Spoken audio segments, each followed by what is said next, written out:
Hello and welcome to Croke Park. The dust has just settled here in the Mayo dressing room after yesterday when they made a dramatic comeback to draw level with Dublin in the All-Ireland semi-final. To talk about that match, I'm joined by Eircom ambassador David Brady and Donnchadh Boyle of the Irish Independent. David, you're edging away there from the Sam Maguire. I thought you'd be happy enough you're in touching distance of it. Touching distance, and I think, we're as far away as ever when you look at it after yesterday, but I've always had the superstition that I'll never touch it, and I've been on occasions like this, but I go, no, not until we own it, but that's for another day. Are you feeling a bit more confident though that you might get your hands on it soon?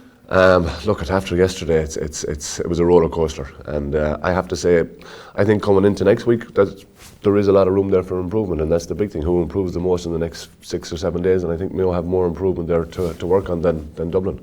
Donnchadh, it seemed in the first half they were nearly playing not to lose as opposed to playing to win. Did you find that? Yeah, well, it probably maybe goes back to the Donnchadh game a little bit, where they played a sweeper and it worked to great effect. So when they did something similar yesterday, and obviously a different man involved. Barry Moran wasn't in from the start, but I think that they played to a plan that maybe doesn't suit. So when Mayo had to chase the game, it actually suited them a little bit better, and they were doing more of the things that they're good at and getting their runners on the ball that they have. I think that actually suited them a little bit better, and that's probably the way, if you're a Mayo man today, I think that's the way you'd be going at it. Yeah, and I think the whole thing, for me, I was going, where has David Drake came from? Because we were talking about Barry Moran and sweeping in the Donnchadh game. I thought he mightn't have played the same role yesterday, but for the game he played, I was stunned that he wasn't playing. And David Drake, who's never played a championship game in his life, to come into an All-Ireland final in front of 82,000 people to play a specific role that he's never done before. It unsettled me in the stand, but I honestly think that it probably unsettled the Mayo team to a degree, because in the back of your mind you're going, this is a guy that has not kicked the ball all year. We've played 4 championship games, didn't play 1 minute, and now he's playing a main role as a sweeper. And I think it unsettled Mayo to a degree, and giving away possession to Cluxton from the kick-out I think it was kamikaze to a degree. Donnchadh, we've had the luxury now of looking back on the 2 penalty calls. What's your assessment of them? The Paul Flynn one, I think it's quite clear. The initial contact was outside the area, but I don't think you could blame referee for giving it the way it happened. He was moving at such pace; it happened in a split second.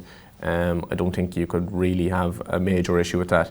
Aidan O'Shea one, the Mayo manager made the point now a couple of times that he probably gets a raw deal because he's such a big man, and it's probably a natural thing.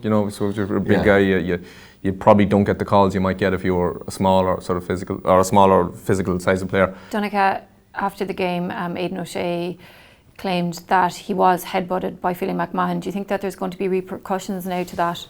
It's a dangerous thing. If you get into the video of that game, I think there's going to be an awful lot of work to get through for the CCC and for whatever hearing might go. And like we've a replay on Saturday evening now, so it's Monday now. There's a lot to get through if that's the thing. Look, on what's doing the rounds and what we saw on TV last night, it certainly looks like it, but the justice system in the GAA is very, very hard thing to predict. If they look at the video from yesterday for the 70 minutes, you'll be lucky to have 6 players in the pitch next Saturday. That's the truth. The Connolly thing, it looks pretty clear cut, but at the same time, sort of Kevin Keen's. Yeah, it looked pretty clear cut. So if you're Dublin on the basis of the Keane thing, you're emboldened by it, and you just say, right, well, listen, we have a chance here. Why not? Why wouldn't they bring it to the CHC? Because you just don't know what's going to happen. And the black card for Dennis Bastick as well. I don't think that was a black card, and I think it really, really affected Dublin. And what about Michael Dars? No, it wasn't a black card either. So do you think that Joe McQuillan just panicked and realised maybe the game was getting very much out of hand? The one thing, and I would say about Joe McQuillan, every time he made a decision yesterday, he had somebody coming to him and saying, what are you giving off to him. There was a lot of pressure on him from 3 and 4 and 5 players from Mayo, from Dublin, either time.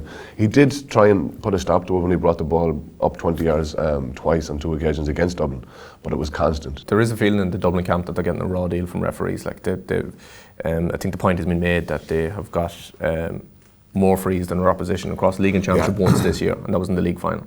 And I think that when you go from 27 points to 19 points to 13 points beating teams, emotionally a referee is going to say, yeah, look, I'm not going to give that a free because they're down by 21, 22 points. It's a natural thing.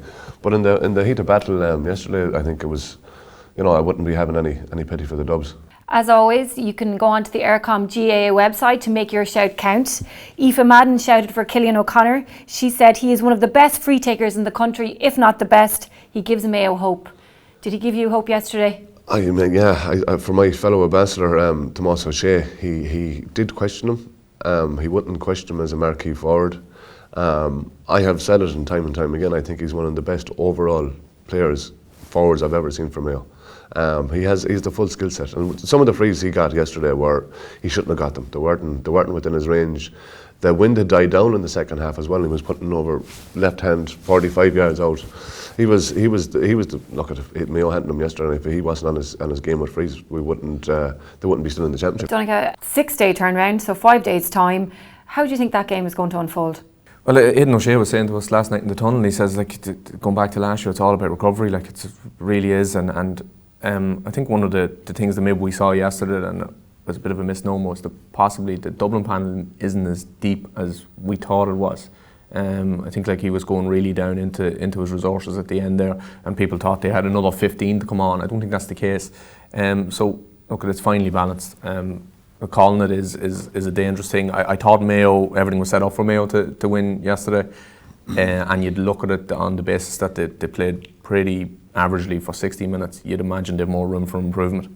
David, both sides do have a lot of areas that they can improve on though. Yeah, and the team that wins replays is the team that learns from the mistakes in their first game, and I think Mayo are ideally suited as well from what they learned from last year in the Kerry game and the way it transpired. You know, it's a carbon copy, and if they don't learn from that, and again learn from what they did yesterday by giving possession to Dublin too easy, handed them possession, I think there's a lot more room there for improvement. Are you expecting much difference in the matchups from what we saw yesterday? Probably not. I think the first thing you have to figure out who's available. Like Rory O'Carroll looked at a very serious injury, and he would have been. We all would have thought that he'd be picking up Aidan O'Shea for the first few minutes. That wasn't an option after he was gone after 6 minutes.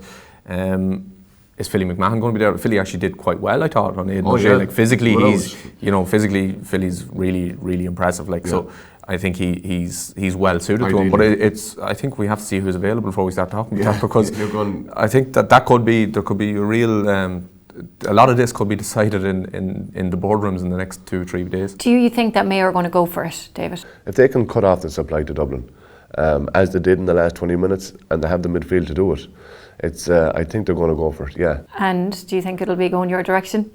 Honestly, I think this is as good as chance as ever Mayo have had. And when I do get my hands on it, I think it could be in the near future. Right, and I think you won't let it go. Donnchadh, who are you going to go for? I said Mayo last week, so I'm going to stick with Mayo, just on the basis that they have more room for improvement. So that's it. My thanks to David and to Donnchadh for joining me. And if you'd like to be here for Saturday's replay, go on to the Eircom GAA website to be in with a chance to win tickets. Many thanks.